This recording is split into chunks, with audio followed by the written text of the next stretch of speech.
Você já percebeu que boa parte da sua dor não vem do que acontece, mas da história que sua mente inventa em cima disso?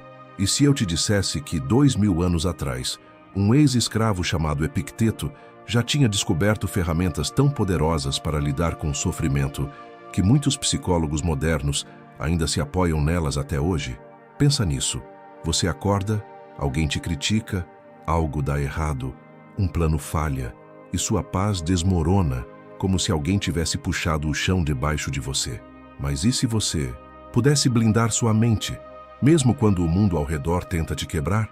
E se existisse um conjunto de meditações tão simples que você poderia aplicar ainda hoje e que mudariam completamente a forma como você reage às dores, perdas e pressões da vida? Epicteto dizia que ninguém pode te ferir sem a sua permissão interior. Mas será que você realmente acredita nisso quando o caos chega? Hoje, você vai descobrir 10 meditações capazes de reorganizar sua mente, cortar pela raiz muitos sofrimentos emocionais e te devolver um tipo de força que nem você sabia que tinha. Respira fundo. Vamos começar. Você já reparou que a maior parte da sua angústia não vem do mundo, mas da tentativa desesperada de controlá-lo? É como se você vivesse com as mãos estendidas, tentando segurar a chuva, impedir o vento, empurrar o tempo para frente ou para trás. E quanto mais tenta, mais cansado fica, porque a vida não negocia com a sua vontade. Epicteto começa justamente aí, com uma verdade tão simples que quase dói de admitir. A ansiedade nasce do apego ao que nunca esteve nas suas mãos. Essa frase, quando você realmente entende, não provoca conforto imediato. Provoca silêncio. Um silêncio que desmonta desculpas, ilusões e expectativas. Imagine uma situação banal que, no entanto, carrega o peso de todo um dia. Alguém te responde de forma fria e você passa horas tentando decifrar o que aquilo significa. Ou você publica algo e ninguém reage, e sua mente corre para cenários de rejeição. Ou você faz tudo certo no trabalho, e mesmo assim o resultado não chega. De repente, seus pensamentos se transformam em pequenas tempestades internas, como se sua paz fosse refém do comportamento alheio. A virada que Epicteto traz é brutal. Nada disso depende de você. Nada. A atitude do outro, o reconhecimento externo, o clima emocional ao seu redor, tudo isso é território estrangeiro. Você só está ali como visitante, e ainda assim tenta governar o que não te pertence. E é nesse exato ponto que a filosofia se transforma em libertação. Quando você percebe que sua energia tem sido desperdiçada tentando controlar o incontrolável, acontece o que poucos esperam. Você começa a recuperar o controle que realmente importa. Em vez de tentar prever o humor das pessoas, você decide como quer se comportar. Em vez de insistir em convencer o mundo a te respeitar, você passa a se respeitar primeiro. Em vez de exigir que o passado fosse diferente, você escolhe uma atitude diferente no presente. É nesse espaço estreito, entre o que acontece e como você escolhe agir, que a sua força nasce. Epicteto não está te pedindo conformidade, ele está te oferecendo poder, porque quando você foca apenas no que depende de você, algo extraordinário acontece. O resto perde o poder de te destruir. O comentário frio não te derruba mais. O silêncio alheio não define mais o seu valor. O erro que aconteceu ontem deixa de ser uma sentença e passa a ser apenas um fato. E pela primeira vez em muito tempo, sua mente respira. E quando ela respira, você enxerga. É aqui que muitos têm uma segunda virada. Perceber que controlar o incontrolável é, na verdade, uma forma de desespero. É a mente tentando garantir segurança absoluta num mundo que nunca prometeu isso. Mas quando você faz a transição para o autocontrole, seu centro de gravidade muda de lugar. Você deixa de ser puxado pelos acontecimentos e passa a caminhar com firmeza, escolhendo cada passo com plena consciência. E isso, embora simples, é a base de toda serenidade verdadeira. Então pare agora por um momento. Pense nas últimas dores que você carregou. Quantas delas vinham realmente de algo externo? E quantas vinham da sua tentativa de controlar o que nunca foi seu? Epicteto te convida a fazer essa distinção, não para simplificar a vida, mas para libertá-la. Porque no fim, não é o mundo que te aprisiona, é a sua confusão sobre o que depende e o que não depende de você. Quando essa confusão termina, a ansiedade termina junto. Há um momento na vida em que você percebe que lutar contra a realidade é como tentar empurrar uma parede. Você coloca força, coloca raiva, coloca frustração e nada se move. E pior, quanto mais você empurra, mais a parede empurra de volta. Epicteto sabia que é exatamente assim que a maioria das pessoas sofre, não pelo que acontece, mas pela resistência cega ao que já é. O que dói mais não é a perda, mas o pensamento: isso não poderia ter acontecido comigo. Não é a decepção, mas o não era para ser assim. Não é o erro, mas a guerra interna entre o fato e o desejo. Quando Epicteto fala sobre aceitar o que acontece, não está pedindo que você se torne passivo ou que aceite injustiças como destino. Ele está falando de algo muito mais profundo, uma inteligência emocional que nasce do reconhecimento da realidade como ela é, não como você gostaria que fosse. Parece simples, mas é uma das maiores fontes de liberdade que um ser humano pode experimentar. Imagine uma tempestade. Você está no meio dela e não adianta gritar, culpar o céu, amaldiçoar as nuvens ou exigir que a chuva pare. A tempestade não depende de você, mas suas ações dentro dela dependem. Você pode correr, pode buscar abrigo, pode esperar passar, pode aprender com ela, mas nunca derrotá-la. Resistir à tempestade só faz você se cansar mais rápido. O que Epicteto propõe é uma mudança silenciosa, quase imperceptível, mas transformadora. Pare de brigar com a chuva. Aprenda a caminhar nela. E aqui surge uma virada poderosa. Aceitar. A realidade não significa desistir. Significa parar de desperdiçar energia lutando contra o passado, para finalmente ter força para agir no presente. É como se, de repente, você tirasse uma mochila invisível das costas. Uma mochila cheia de "isso não podia ter acontecido", "isso é injusto", "isso estragou tudo", "não foi assim que eu planejei". Quando essa mochila cai no chão, você percebe o quanto caminhava curvado sem perceber. A aceitação liberta, porque ela dissolve a ilusão de controle. Você para de esperar que a vida siga o seu roteiro e passa a trabalhar com o roteiro que existe. E quando isso acontece, uma espécie de clareza surge. A clareza de quem finalmente enxerga o jogo real e não a versão imaginada dele. E talvez o mais difícil dessa meditação seja justamente o que a torna essencial: aceitar também a dor. Sim, dói. Sim, é inesperado. Sim, quebra você por dentro por alguns instantes. Mas a dor aceita se move, flui, passa. A dor resistida se instala, cresce e te prende. É por isso que Epicteto dizia que o sofrimento é um professor. Quando você aceita o que aconteceu, você dá à dor a chance de te moldar, de te fortalecer, de te transformar. Não é espiritualidade barata, é psicologia profunda, é filosofia aplicada, é sobrevivência emocional no seu nível mais alto. Pense em quantas vezes você ficou preso por meses, anos, preso a um acontecimento que não podia mudar. Agora imagine se naquele dia você tivesse respirado fundo e dito: "Isso aconteceu.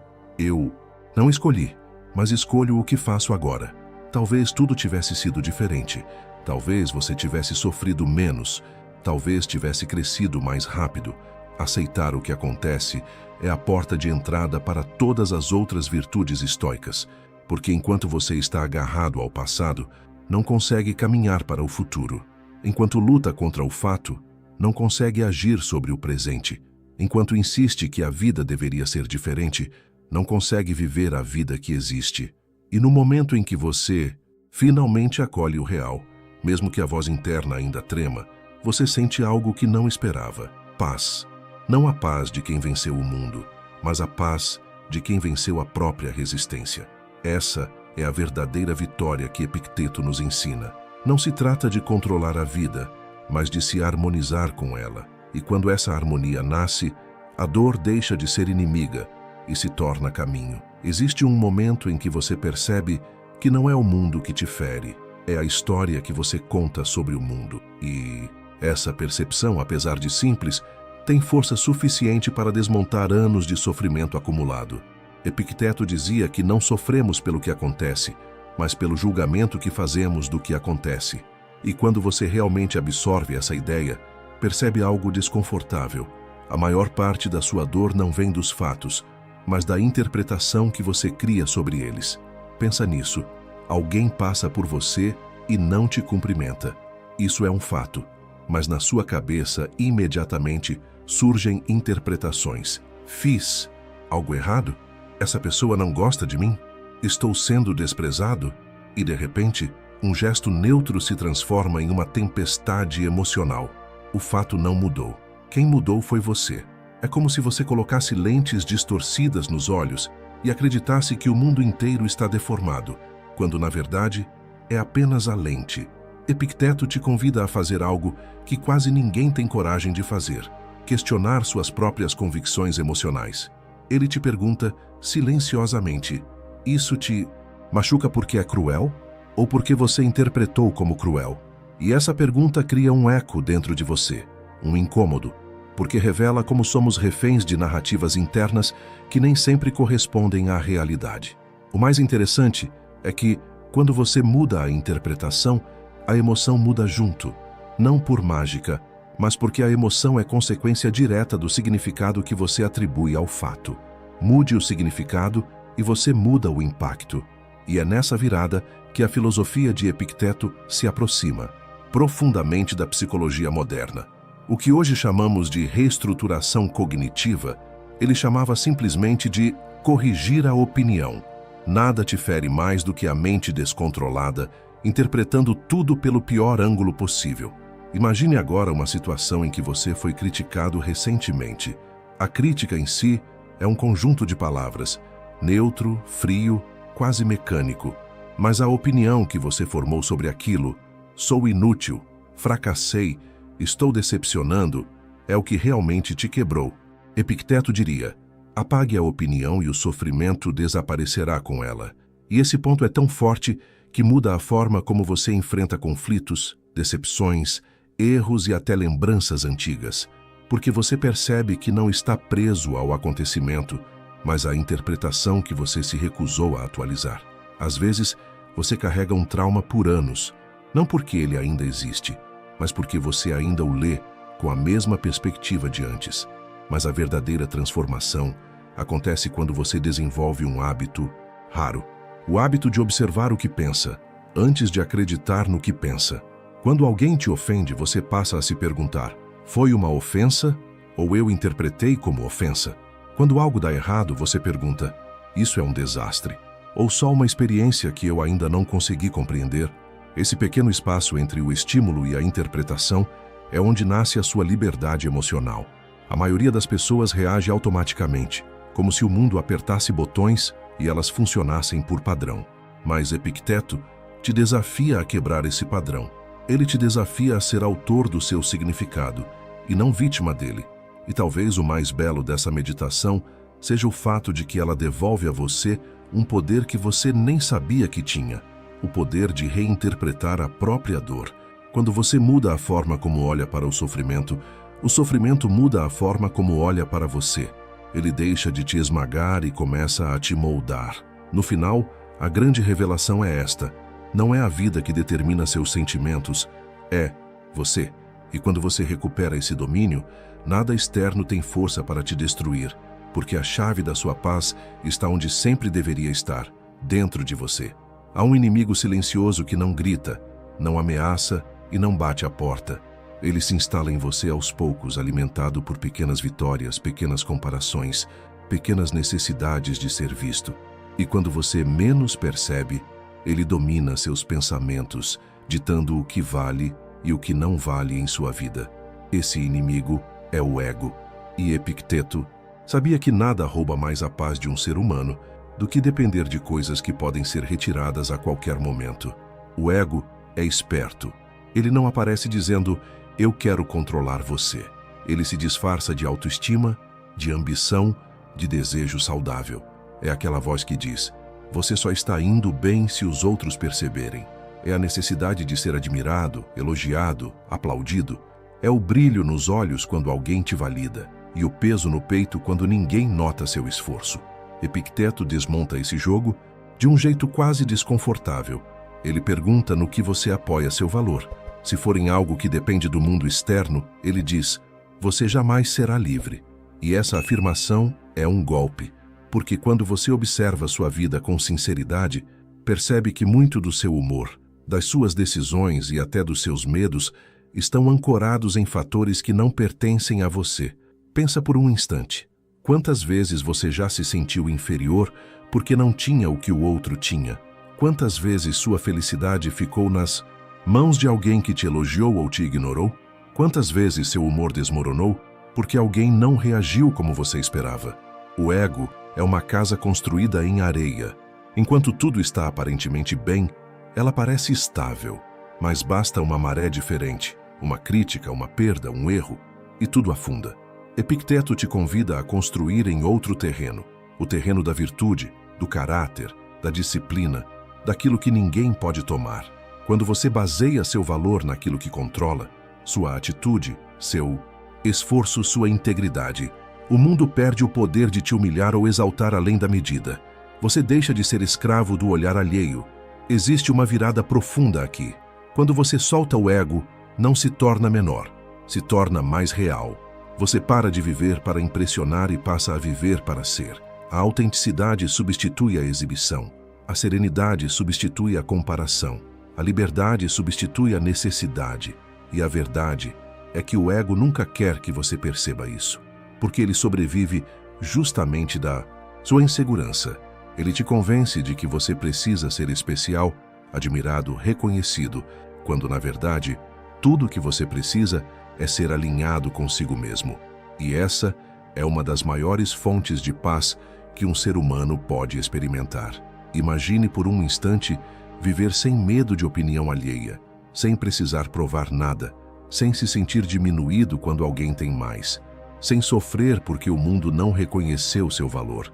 É isso que Epicteto oferece quando te convida a soltar o ego, a paz que nasce da independência interior. E talvez a reflexão mais profunda deste tópico seja esta: enquanto seu valor depender de algo que pode ser tirado, você viverá com medo.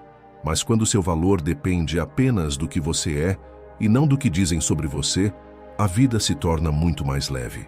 Epicteto sabia: a verdadeira grandeza não está em ser admirado, mas em viver fiel aos seus princípios quando ninguém está olhando.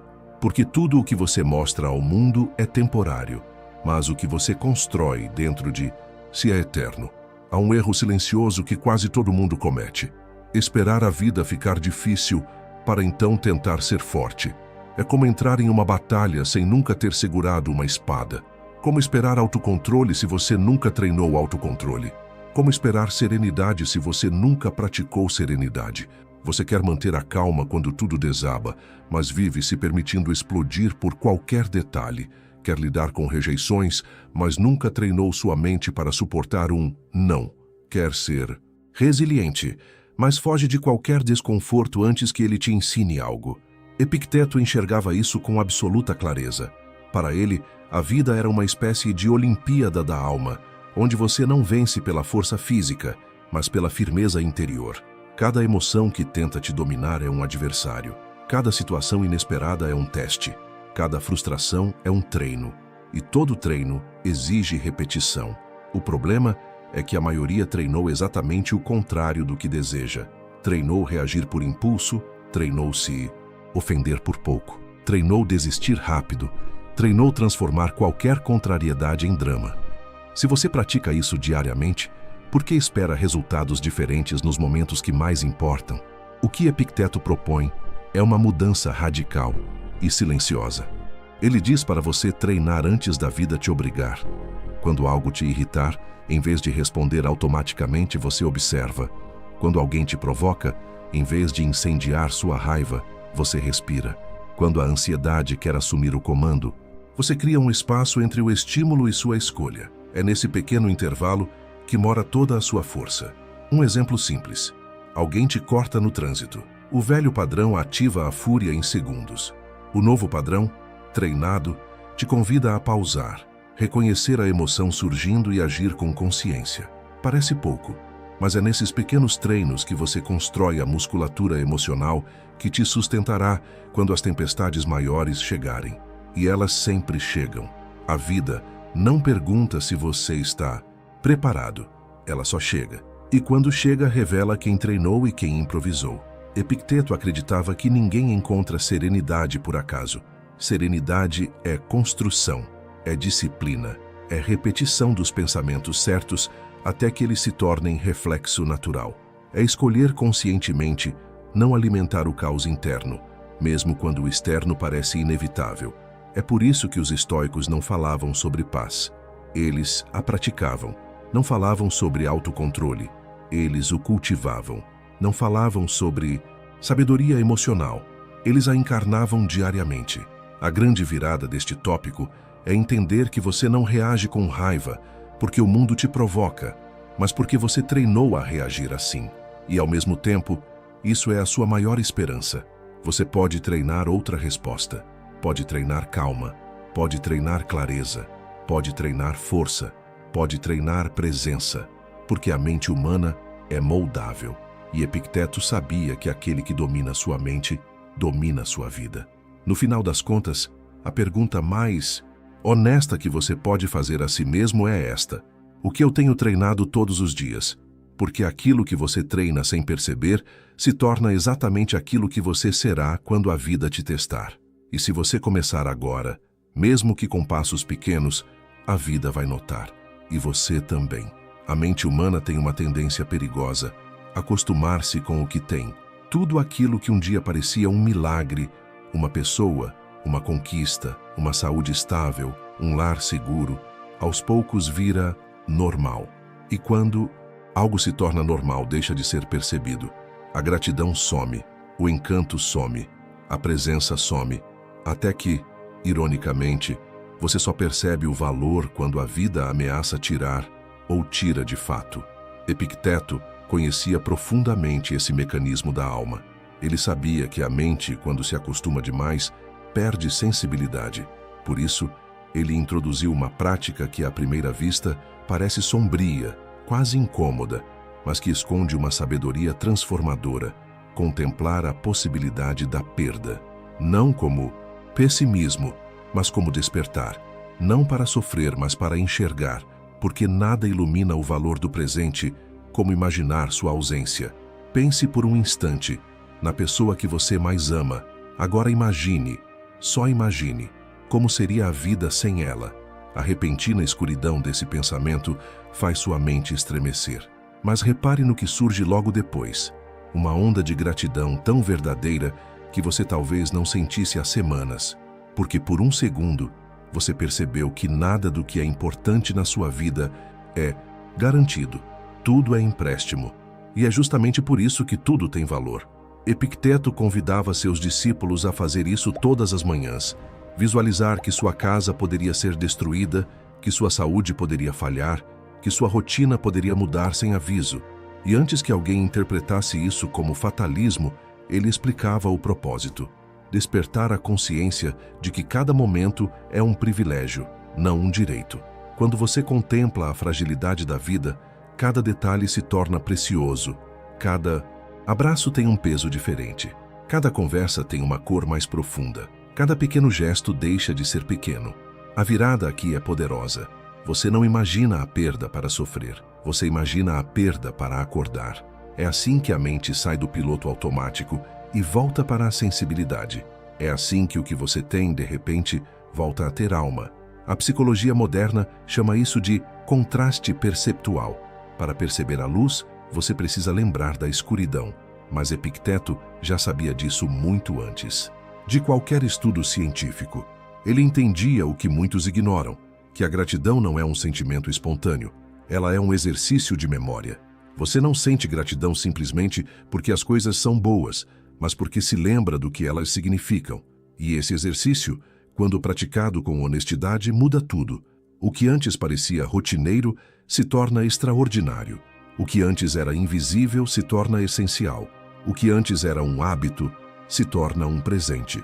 E o mais surpreendente é que, quanto mais você pratica isso, menos medo você tem da perda real.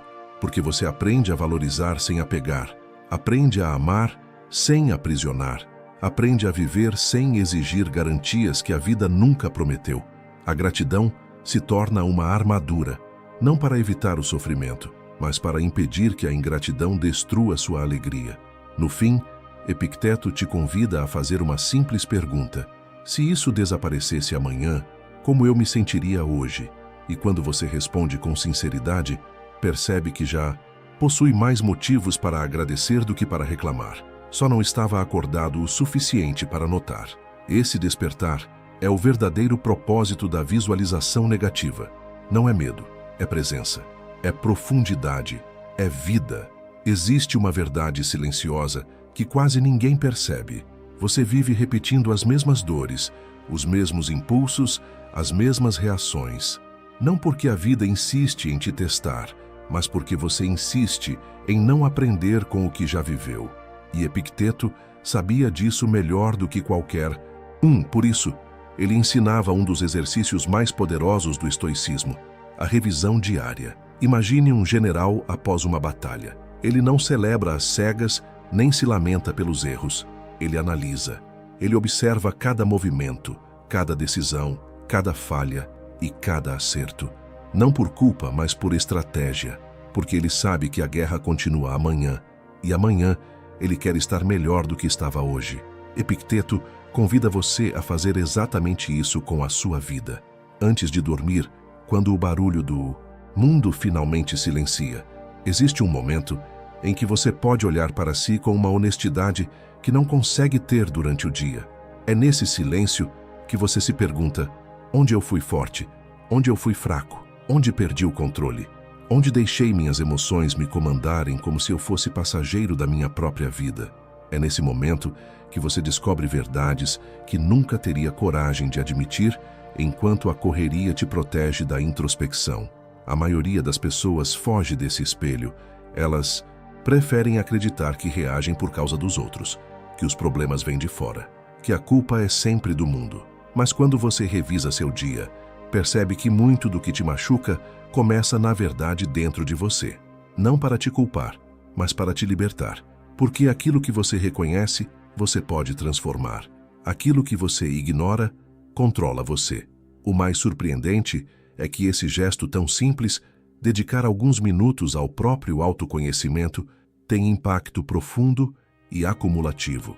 Hoje você nota que explodiu rápido demais. Amanhã você percebe que sua ansiedade sempre começa com o mesmo pensamento. Depois de alguns dias, percebe padrões. Depois de algumas semanas, percebe mudanças. A revisão diária é como afiar uma lâmina. Cada noite, um corte mais preciso. Cada dia, um pouco mais de lucidez. Até que, de repente, você se torna alguém que responde com consciência ao invés de reagir no impulso. Marco Aurélio fazia isso religiosamente. Epicteto também. Não porque eram perfeitos, mas porque sabiam que ninguém se torna sábio por acidente. Sabedoria é lapidação, e lapidação exige repetição. A grande virada desse tópico é entender que você não revisa seu dia para se punir, revisa para se libertar. Revisar é se perdoar com responsabilidade. É reconhecer falhas sem se tornar elas. É enxergar virtudes sem se acomodar nelas. É se comprometer com um amanhã melhor, não por obrigação, mas por convicção. E é nesse processo que surge uma transformação silenciosa. Você para de ser inimigo de si mesmo e começa a ser seu próprio mestre. Sua vida deixa de ser uma sequência de reações automáticas e passa a ser uma série de escolhas conscientes.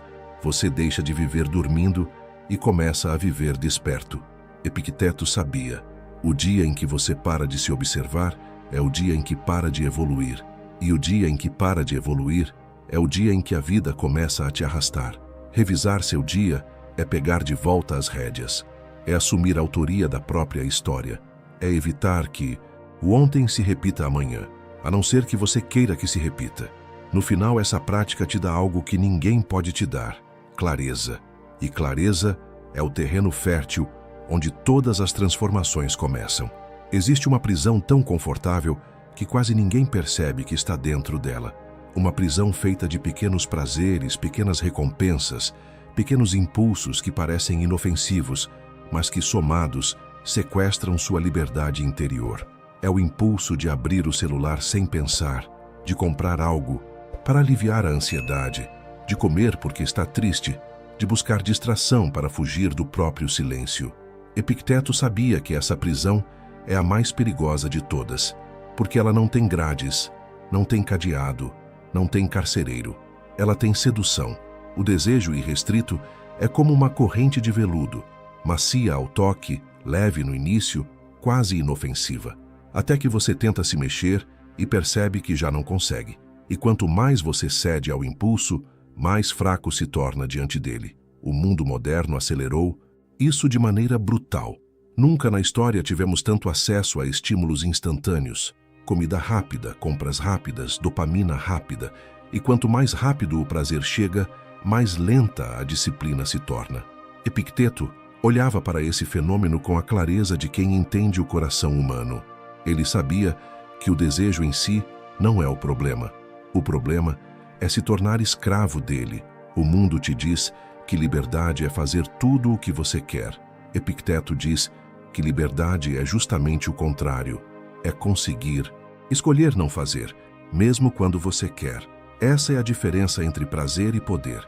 Quando você adia um impulso, apenas alguns segundos, algo acontece dentro de você. Um espaço se abre, uma consciência desperta, uma escolha aparece. E essa pequena escolha, repetida com consistência, começa a moldar a sua mente.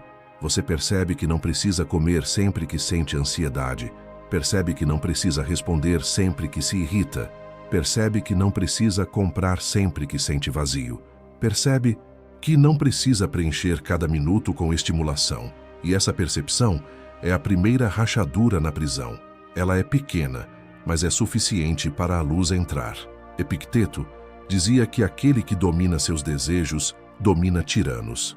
E não é exagero, porque os maiores tiranos da vida moderna estão dentro de você, não fora. O impulso, o vício, a compulsão, a pressa em aliviar qualquer desconforto emocional. O desejo descontrolado não quer te satisfazer, ele quer te controlar. Mas quando você decide enfrentar esse movimento interno, acontece uma virada surpreendente. O desejo não cresce quando você o observa, ele enfraquece. Ele só é forte quando você reage automaticamente. Quando você faz uma pausa, a chama perde força. Quando você respira, a urgência desaparece. Quando você escolhe conscientemente, o desejo percebe que já não manda mais em você. O mais belo dessa prática é que ela não exige grandes sacrifícios.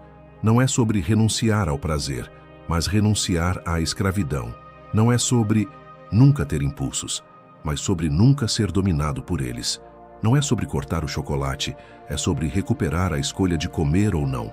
Epicteto queria formar pessoas que fossem imperiais por dentro, pessoas capazes de governar a si mesmas. Ele sabia que uma pessoa incapaz de dizer não a si mesma é vítima certa de qualquer tentação externa, porque no fim, ninguém cai por causa do mundo. A queda sempre começa dentro. Dominar o desejo é recuperar o comando, é deixar de ser conduzido e começar a conduzir. É trocar o prazer imediato pela liberdade duradoura. É perceber que cada impulso é um teste, não para provar sua força, mas para desenvolvê-la. E quando você aprende a fazer isso, mesmo que em pequenas doses, acontece algo que Epicteto considerava a verdadeira vitória. Você deixa de ser escravo do que quer e passa a ser mestre do que escolhe. A maioria das pessoas vive convencida de que a dor é um inimigo, algo a ser evitado, silenciado, abafado. Quando dói, fogem. Quando falha, se escondem. Quando são rejeitadas, se retraem. Quando perdem, se desesperam. Mas Epicteto enxergava a vida sob uma perspectiva completamente diferente. A dor não é um castigo, é um instrutor, e quem não aprende com ela está condenado a repeti-la. Veja como normalmente reagimos a um obstáculo. Protestamos, reclamamos, nos sentimos injustiçados. Criamos narrativas onde somos vítimas de circunstâncias desleais, como se o universo tivesse se voltado contra nós. Mas Epicteto, com sua lucidez quase cirúrgica, desmonta esse drama interno e revela uma verdade desconfortável. A vida não está tentando te destruir, ela está tentando te treinar. Quando você encara a dor apenas como sofrimento, ela te quebra. Mas quando você a encara como treinamento, ela te fortalece. É o mesmo peso, mas outro significado. Pense em uma decepção recente, aquela que te feriu profundamente. Por que doeu tanto? Foi o fato em si, ou a expectativa que você carregava? Foi a perda real, ou a história que você criou? Sobre ela, Epicteto diria que a dor expôs um ponto fraco, uma ferida antiga, um apego excessivo, não para te humilhar, mas para te mostrar onde você ainda não está livre. A vida te confronta não para te punir, mas para te revelar. E revelação, embora dolorosa, é sempre o início da transformação.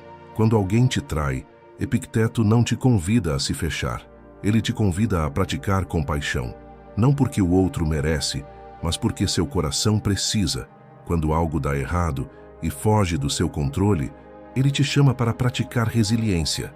Não porque falhar é bom, mas porque insistir é mais forte. Quando você perde algo valioso, ele propõe o desapego. Não para que você deixe de amar, mas para que não amar te escravize. Nesse processo, tudo muda. A dor deixa de ser uma interrupção na sua vida e passa a ser parte do seu caminho. O obstáculo deixa de ser bloqueio e se torna direção. O sofrimento deixa de ser inimigo e se torna instrução. E o mais surpreendente dessa meditação é perceber que, quanto mais você aceita a dor como professora, menos você sofre quando ela chega, porque você para de esperar que a vida seja confortável o tempo todo. Para de achar que a felicidade é a ausência de problemas. Para de se iludir com a ideia de que equilíbrio é não sentir nada. Não. Equilíbrio real é sentir, sem ser dominado pelo que sente. Epicteto sabia que ninguém aprende a ser sábio nos dias tranquilos. É no caos que a mente se revela. É na perda que o caráter aparece. É na crise que o autodomínio é forjado. E quando você começa a perceber padrões, quando nota que sempre sofre da mesma forma pelos mesmos motivos, um insight poderoso surge. Talvez não seja a vida que insiste nas lições, talvez seja você que ainda não aprendeu a passar para o próximo capítulo. A verdadeira virada acontece quando, diante da dor, você não pergunta mais "por que comigo?", mas "o que isso está tentando me ensinar?". Essa simples mudança na pergunta muda tudo. Ela transforma desespero em direção, ansiedade em clareza, vitimismo em protagonismo. Epicteto queria formar pessoas capazes de caminhar pelo mundo sem medo do que pode doer, porque sabem que a dor, quando compreendida, não destrói, forja.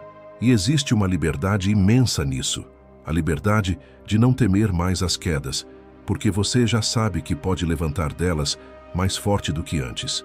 No fim, a dor é inevitável, o sofrimento é treinamento e a transformação é escolha. Há uma verdade que todos sabem, mas quase ninguém encara de frente. Um dia, tudo isso acaba. A vida é finita, o tempo é curto e cada dia é uma peça única que não volta para o tabuleiro depois que passa. No fundo, você sabe disso, mas age como se tivesse uma eternidade guardada no bolso. Adia conversas importantes, posterga decisões que poderiam mudar tudo, empurra sonhos para depois, vive como se o amanhã estivesse garantido. Mas Epicteto, assim como Marco Aurélio, entendia que essa ilusão é a raiz de muitos arrependimentos humanos. Ele nos convida a contemplar a morte não para viver com medo, mas para viver com consciência. E essa é uma diferença gigantesca. Quando você lembra que o tempo é limitado, algo muito profundo acontece dentro de você. As prioridades mudam, os dramas perdem peso, as brigas pequenas se dissolvem, a comparação com os outros perde sentido. A vida ganha uma cor mais intensa, quase como se você enxergasse tudo pela primeira vez. A morte, para Epicteto, não era uma ameaça, era um lembrete, um sussurro constante, dizendo: não desperdice o que nunca voltará. E esse sussurro é poderoso demais para ser ignorado. Pense por um instante em quantas coisas você deixou para depois, em quantas oportunidades foram engolidas pelo medo, em quanta vida você adiou esperando ter mais tempo, mais coragem, mais estabilidade, mais segurança. Agora imagine, por um momento, que você recebesse a notícia de que só tem mais um ano de vida. O que mudaria? O que se tornaria urgente? O que deixaria de ser importante? Epicteto acreditava que viver bem é viver sabendo que esse dia pode ser o último, mas não de um jeito trágico. Ele via isso como clareza, como foco, como um jeito de impedir que você desperdice a única coisa que realmente possui, o momento presente. A morte não tira sentido da vida, ela revela o sentido da vida. O problema é que, quando esquecemos disso, começamos a viver de forma automática. Perdemos a capacidade de apreciar o simples, de valorizar o óbvio, de enxergar beleza no que se repete. A urgência dá lugar à distração, o propósito dá lugar ao piloto automático, a consciência dá lugar à pressa. Mas quando você contempla a morte como os estoicos, tudo se alinha. Você passa a falar com mais sinceridade, amar com mais presença, trabalhar com mais intenção, cuidar de si com mais respeito. De repente, a vida deixa de ser uma sequência de dias que você atravessa e passa a ser uma obra que você constrói. É curioso como, ao lembrar da morte, você se torna mais vivo. É paradoxal, mas profundamente humano, porque só quem aceita que não tem tempo a perder é capaz de viver sem desperdício. Epicteto sabia que o medo da morte nasce, na verdade, do medo de não ter vivido. E quanto mais você adia sua própria vida, mais aterrorizante a morte se torna. Mas quanto mais você vive com consciência, mais tranquila ela se torna. Não porque você a deseja, mas porque ela não assombra quem está em paz com o caminho que escolheu trilhar. Viver com urgência não é se apressar, é não postergar o que importa. É não fingir que a vida é infinita, é entender que cada momento é irrepetível, é reconhecer que se tudo acabasse hoje, ainda assim teria valido a pena. No fundo, Epicteto quer te dar uma mensagem simples e devastadora. A vida é curta, mas profunda, e quanto mais você enxerga o final, mais belo se torna o meio. A morte não é um monstro à espreita, é um conselheiro silencioso. E ouvir esse conselheiro transforma sua existência de algo mediano em algo significativo. No fim, não. Importa quanto tempo você tem. Importa o quanto você está disposto a realmente viver. E se você chegou até aqui, respira fundo por um instante e reconheça algo que Epicteto sempre valorizaria. Você é alguém que escolheu olhar para dentro. Em um mundo que vive distraído, correndo atrás de ruídos e prazeres imediatos, você decidiu caminhar pelo território mais desafiador que existe, o território da própria mente. Isso já te coloca muito à frente da maioria, e isso por si só é motivo de honra. Hoje você caminhou comigo pelas meditações de um filósofo que, mesmo nascido escravo, descobriu uma liberdade que muitos homens livres jamais conheceram. E agora, essa liberdade também está ao seu alcance. Se alguma palavra deste vídeo tocou você, lembre-se, a transformação não está em ouvir, está em aplicar. Mesmo que seja uma única prática, uma única reflexão, uma única mudança de postura, isso já pode alterar completamente o rumo da sua vida emocional. E antes de você ir, deixa eu te parabenizar de verdade por ter ficado até o fim. Isso mostra disciplina, interesse, maturidade e uma busca genuína por crescimento intelectual e espiritual. Pessoas assim são raras, e você acabou de provar que é uma delas. Se você quiser aprofundar ainda mais esse caminho, eu deixei na descrição o meu livro, Princípios Fundamentais do Estoicismo. Ele é uma continuação natural do que você viveu aqui hoje, um guia prático, profundo e transformador para quem quer aplicar o estoicismo não só como filosofia, mas como estilo de vida. Se você sentiu que esse vídeo abriu portas dentro de você, esse livro vai abrir ainda mais.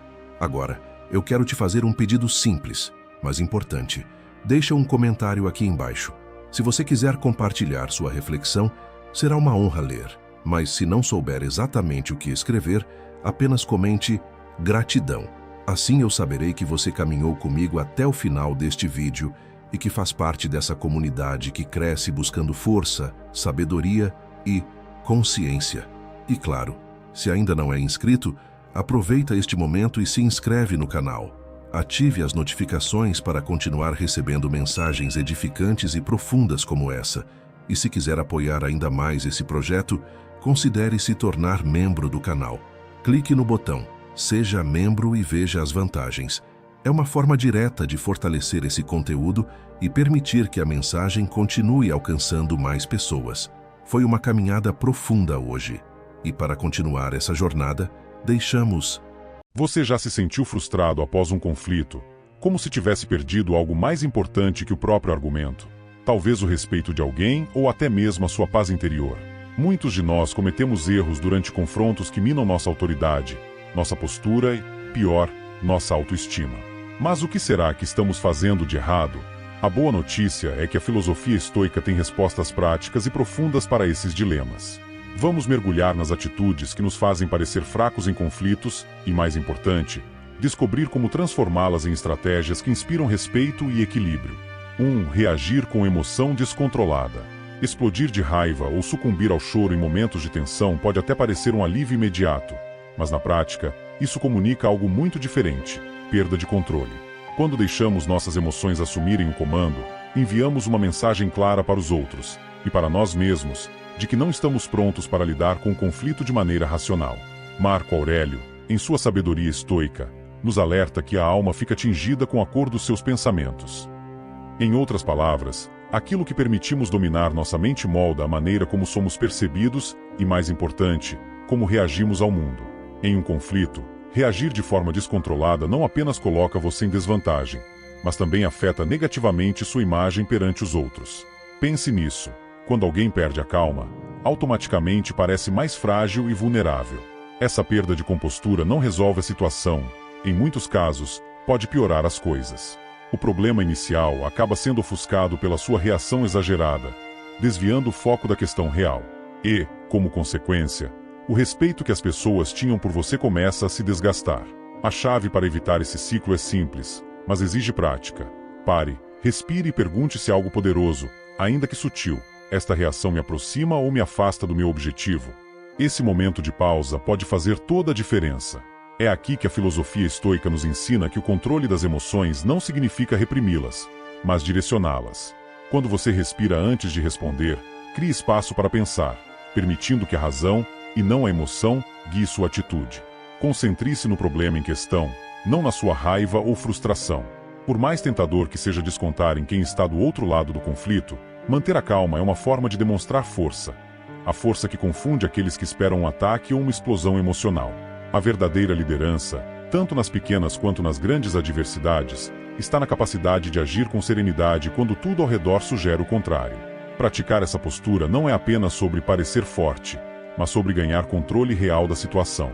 Quando você demonstra calma e clareza, não apenas conquista o respeito de quem está observando, mas também mantém sua própria dignidade intacta. Afinal, respeito é algo que começa internamente. 2. Fazer tudo para evitar o conflito.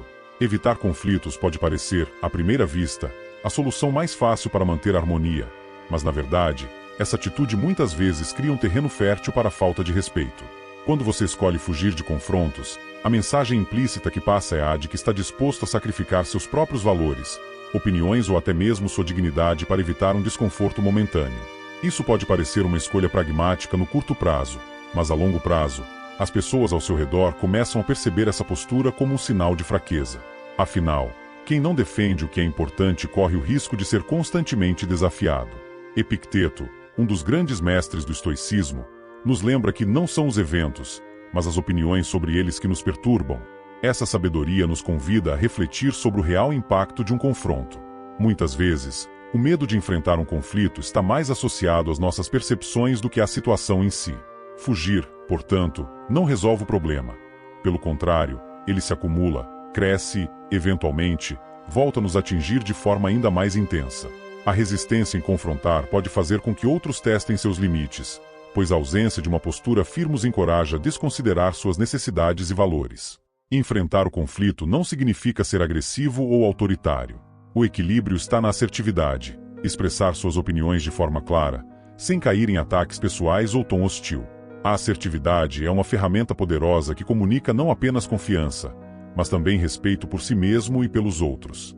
É o meio-termo perfeito entre ser passivo, aceitando tudo, e ser agressivo, impondo-se a qualquer custo. Quando você demonstra essa postura, as pessoas passam a enxergar você como alguém que valoriza tanto a verdade quanto o relacionamento. Essa abordagem também tem o benefício de fortalecer os laços interpessoais. Muitas vezes, evitar conflitos cria uma falsa sensação de harmonia que, quando desafiada, pode desmoronar. Já enfrentar questões difíceis com sinceridade e respeito constrói uma base de confiança mútua. Ao mostrar que você está disposto a resolver problemas, em vez de ignorá-los, você demonstra força e maturidade. O respeito que você busca começa a se consolidar, não porque você forçou uma posição, mas porque escolheu não se esconder da verdade. A verdadeira paz não está na ausência de conflito, mas na capacidade de enfrentá-lo de maneira sábia. Quando você aprende a ser assertivo e firme, sem sacrificar sua empatia, cria uma atmosfera onde suas opiniões são ouvidas e sua presença é respeitada. Essa é uma das lições mais valiosas do estoicismo: encarar a adversidade com coragem e equilíbrio, sabendo que o confronto, quando necessário, é um passo essencial para o crescimento pessoal e para relações mais saudáveis. 3. Buscar a última palavra a qualquer custo. A necessidade de ter a última palavra em uma discussão pode parecer, à primeira vista, uma demonstração de força ou inteligência. Contudo, essa atitude geralmente transmite o oposto: imaturidade e insegurança. Quando insistimos em vencer cada detalhe de uma discussão, mesmo os mais irrelevantes, desviamos o foco do que realmente importa e nos colocamos em uma posição de fragilidade emocional. No fundo, essa obsessão pelo fechamento da conversa sob os nossos termos não é sobre resolver o conflito, mas sobre alimentar o ego, algo que os estoicos consideravam uma armadilha perigosa. Os filósofos estoicos sempre nos incentivaram a diferenciar o essencial do supérfluo. Para eles, insistir em disputas banais nos afasta da verdadeira sabedoria e nos prende em ciclos de desgaste emocional e mental. Marco Aurélio, em suas reflexões, nos convida a focar no que está dentro do nosso controle e a deixar de lado aquilo que não contribui para o nosso crescimento ou tranquilidade. Quando você se pega brigando por questões pequenas ou buscando provar um ponto sem real relevância, é fundamental se perguntar: isso realmente importa no grande esquema das coisas? Buscar a última palavra, na maioria das vezes, não resolve o problema. Pelo contrário, tende a aumentar o desgaste e pode até prejudicar a sua imagem. Ao agir assim, você corre o risco de ser visto como alguém inflexível ou teimoso, mais interessado em satisfazer o próprio ego do que em encontrar uma solução. Essa postura pode minar a credibilidade que você tenta construir, já que as pessoas respeitam mais quem sabe reconhecer o momento de parar do que aqueles que lutam por cada detalhe, mesmo que irrelevante.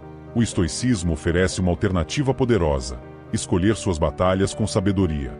Antes de insistir em uma discussão, pergunte-se honestamente: vale a pena lutar por isso? Muitas vezes, optar por permanecer em silêncio ou simplesmente ceder é um sinal de força, não de fraqueza. O silêncio, quando bem utilizado, confunde e desarma. Ele mostra que você não está preso à necessidade de provar algo para os outros, mas que prioriza sua paz interior e a resolução prática dos problemas. Essa postura não significa abandonar seus valores ou evitar confrontos importantes. Pelo contrário, é um convite para canalizar sua energia apenas para aquilo que realmente importa. Saber quando falar e quando se calar demonstra maturidade e uma profunda compreensão das dinâmicas humanas. É uma prova de que você é capaz de olhar além do momento presente, enxergando o impacto a longo prazo das suas palavras e ações. Assim, ao abrir mão da última palavra, você não está perdendo uma discussão, está ganhando algo muito mais valioso: respeito. Respeito dos outros, que percebem sua calma e discernimento, e respeito de si mesmo, ao evitar cair em armadilhas emocionais que só desgastam. Como os estoicos nos ensinam, a verdadeira força está na capacidade de permanecer imperturbável diante da necessidade de se provar a todo custo. E, muitas vezes, essa força se manifesta no poder do silêncio. 4. Culpar os outros imediatamente. Quando surge um conflito, a reação instintiva de muitas pessoas é apontar o dedo para os outros. Esse comportamento pode parecer um mecanismo de defesa, uma forma de se proteger das críticas ou das consequências de um erro. No entanto, culpar os outros de forma imediata não é um sinal de força, mas sim de fragilidade. Ao agir assim, você demonstra uma incapacidade de olhar para si mesmo e reconhecer a sua própria responsabilidade na situação. Para os estoicos, essa postura é uma barreira ao crescimento pessoal, pois impede o indivíduo de aprender com as adversidades. Sêneca dizia: é parte da cura o desejo de ser curado. Essa reflexão nos ensina que, antes de buscar soluções externas ou responsabilizar terceiros, é necessário aceitar que muitas vezes o problema começa em nós. A verdadeira força reside em reconhecer e assumir os próprios erros. Quando você faz isso, não apenas demonstra maturidade, mas também inspira respeito e confiança nas pessoas ao seu redor. Aqueles que observam sua postura veem em você alguém íntegro, que não teme enfrentar a verdade, mesmo que ela seja desconfortável. Por outro lado, culpar os outros pode rapidamente minar sua credibilidade. Essa atitude transmite a ideia de que você está mais preocupado em escapar da culpa do que em resolver o problema. Em um ambiente de trabalho, por exemplo, isso pode levar seus colegas a enxergarem você como alguém pouco confiável. Em relações pessoais, pode criar ressentimentos e afastar as pessoas. A busca por culpados não resolve o conflito, apenas agrava a tensão e cria barreiras para um diálogo honesto e produtivo. Adotar uma postura estoica diante de conflitos significa reconhecer sua parte no problema antes de questionar os outros. Esse ato de assumir responsabilidade não é apenas um exercício de humildade, mas também uma estratégia poderosa para mudar a dinâmica do conflito. Quando você demonstra a capacidade de refletir sobre suas ações e aceitar suas falhas, as pessoas ao seu redor tendem a baixar suas defesas. Isso abre espaço para um diálogo mais colaborativo, onde as soluções podem ser encontradas com maior facilidade. Além disso, assumir responsabilidade promove um senso de controle sobre a situação. Quando você deixa de culpar os outros, percebe que tem mais poder para influenciar o desfecho do conflito. Esse controle é libertador e fortalece a sua autoestima. Ao invés de depender das ações de terceiros para que as coisas melhorem, você se torna o agente principal da mudança. Esse é um dos pilares do estoicismo. Entender que o que está dentro do nosso controle é a base da verdadeira força. Portanto, em vez de apontar o dedo, pergunte-se: qual foi minha contribuição para este problema? Essa simples reflexão pode transformar o tom do conflito e mostrar que você está mais interessado em resolver a situação do que em se esquivar dela. As pessoas respeitam quem tem coragem de encarar a verdade, mesmo quando ela não é confortável. Assumir a responsabilidade é um ato de força, não de fraqueza, e é um passo essencial para construir relações mais fortes e resolver conflitos de maneira mais eficaz. 5. Mostrar desespero por validação. No calor de um conflito, é fácil cair na armadilha de tentar conquistar aliados a qualquer custo, como se o apoio alheio fosse a prova definitiva de que estamos certos. Essa busca incessante por validação, porém, pode ser percebida como um sinal de carência ou insegurança. Em vez de fortalecer sua posição, esse comportamento enfraquece, pois demonstra que você depende da aprovação externa para sustentar seu ponto de vista. Para os estoicos, essa dependência é perigosa, pois nos afasta da verdadeira dignidade, que deve vir de dentro e não do julgamento alheio. A necessidade de ganhar aplausos em meio a um conflito não resolve a questão principal e frequentemente cria mais problemas. Em vez de focar na solução, a atenção se desvia para impressionar os outros, tornando o diálogo menos sobre o que é certo e mais sobre quem parece vencer. Além disso, essa postura pode desgastar relações, pois ninguém gosta de ser arrastado para uma disputa como um espectador forçado ou, pior, como uma ferramenta para inflar o ego de alguém. Os estoicos nos ensinam a valorizar o silêncio e a presença confiante como demonstrações de verdadeira força. Marco Aurélio, em suas meditações, frequentemente lembrava a si mesmo que o respeito autêntico vem da clareza interna, e não da necessidade de aprovação externa. Quando você é capaz de sustentar sua posição sem desespero por apoio, transmite uma mensagem poderosa. Você acredita no que está dizendo, independentemente do que os outros possam pensar. Essa segurança inspira respeito, pois demonstra que você está enraizado em princípios sólidos, não em popularidade momentânea. Ficar confortável com o silêncio, especialmente em situações de tensão, é uma das lições mais valiosas que o estoicismo pode oferecer. O silêncio bem posicionado não é passividade, é um ato estratégico que confunde e desarma. Ele demonstra autocontrole, algo raro em momentos de conflito. Enquanto muitos se apressam para preencher o vazio com palavras, quem permanece sereno no silêncio ganha uma aura de autoridade e confiança. Além disso, evitar o desespero por validação fortalece sua autoestima.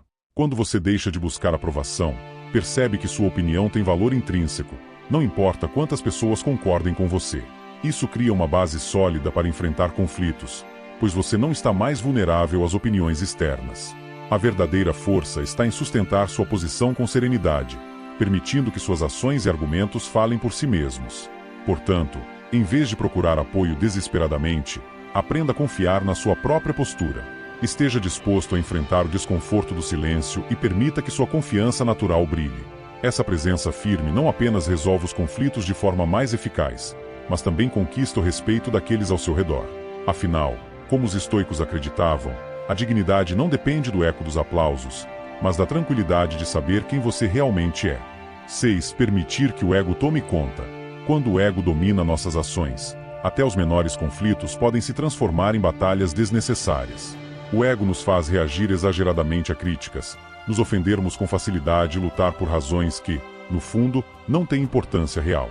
Epicteto nos ensina que você pode ser invencível se não entrar em competições desnecessárias. Uma reflexão poderosa que nos lembra que o verdadeiro controle está em não permitir que o orgulho nos leve a combates inúteis. Quando o ego toma conta, ele não busca soluções, busca vencer, e muitas vezes, isso acontece às custas da paz e do respeito mútuo. Permitir que o ego conduza nossas atitudes em conflitos é uma forma de perder de vista o que realmente importa. Em vez de focarmos na resolução do problema, nos vemos tentando proteger uma imagem de nós mesmos que julgamos estar sendo ameaçada. Esse comportamento é um desvio de energia e atenção, que nos coloca em situações onde, mesmo vencendo o argumento, acabamos perdendo algo mais valioso, nossa integridade e o respeito de quem está ao nosso redor.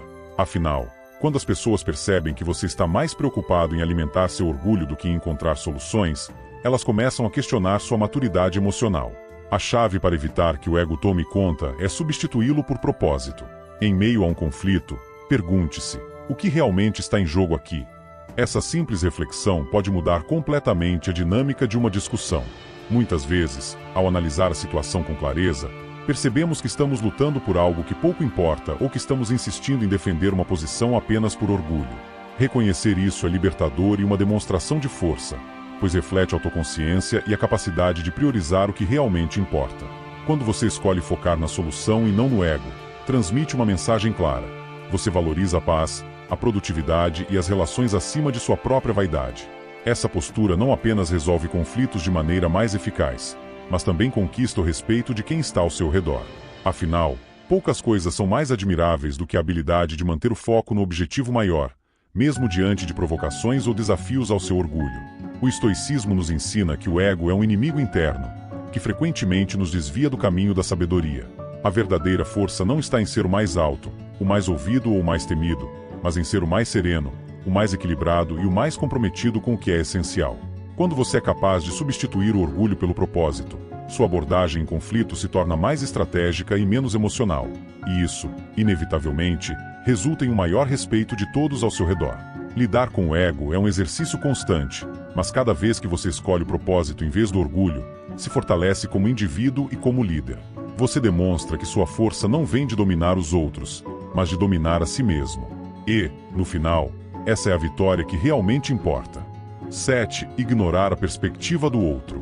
Uma das maiores fragilidades que alguém pode demonstrar em um conflito é a incapacidade de enxergar além de sua própria visão. Quando nos recusamos a ouvir ou entender o outro lado, o diálogo se transforma em um monólogo, onde a solução nunca é verdadeiramente alcançada. Essa falta de empatia não apenas agrava o conflito, mas também prejudica nossa imagem, já que demonstra inflexibilidade e desinteresse pelas necessidades ou sentimentos de quem está do outro lado. Para os estoicos, o equilíbrio é uma virtude essencial, e isso inclui a habilidade de considerar a perspectiva alheia com atenção e respeito. Ignorar a perspectiva do outro não significa apenas perder oportunidades de resolver conflitos, significa também perder o respeito. As pessoas querem se sentir ouvidas, mesmo quando discordam de você. Quando você desconsidera o ponto de vista de alguém, transmite a mensagem de que a opinião dessa pessoa não tem valor, o que pode causar ressentimento e afastamento. No entanto, quando você demonstra que está disposto a escutar ativamente, mesmo sem concordar, cria um ambiente de respeito mútuo e abre espaço para soluções mais eficazes e harmoniosas. Os estoicos nos ensinam que ninguém possui todas as respostas. Marco Aurélio frequentemente refletia sobre a importância de ser humilde diante do conhecimento, reconhecendo que até mesmo as opiniões contrárias podem conter algo valioso. Quando você adota essa mentalidade em um conflito, permite que o diálogo se torne uma troca genuína, em vez de uma disputa de egos. Essa disposição para ouvir demonstra maturidade e inteligência emocional, características que naturalmente inspiram respeito. Ouvir ativamente não significa ceder ou aceitar tudo o que o outro diz. É, antes de tudo, um exercício de compreensão. Entender não é o mesmo que concordar, mas é o primeiro passo para construir uma solução respeitosa. Quando você realmente ouve, percebe nuances que podem ser fundamentais para resolver o problema. Além disso, a outra parte se sente valorizada, o que frequentemente a torna mais receptiva a encontrar um meio-termo ou aceitar suas sugestões. Adotar essa postura exige prática e autoconsciência.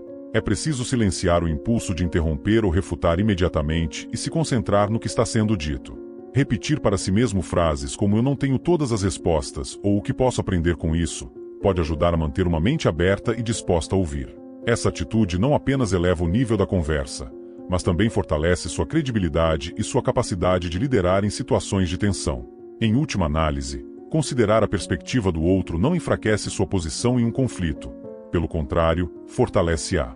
Ao demonstrar empatia e disposição para ouvir, você constrói pontes em vez de muros, criando um caminho para a resolução e o entendimento mútuo. Essa habilidade, tão valorizada pelos estoicos, é uma demonstração de verdadeira força e sabedoria.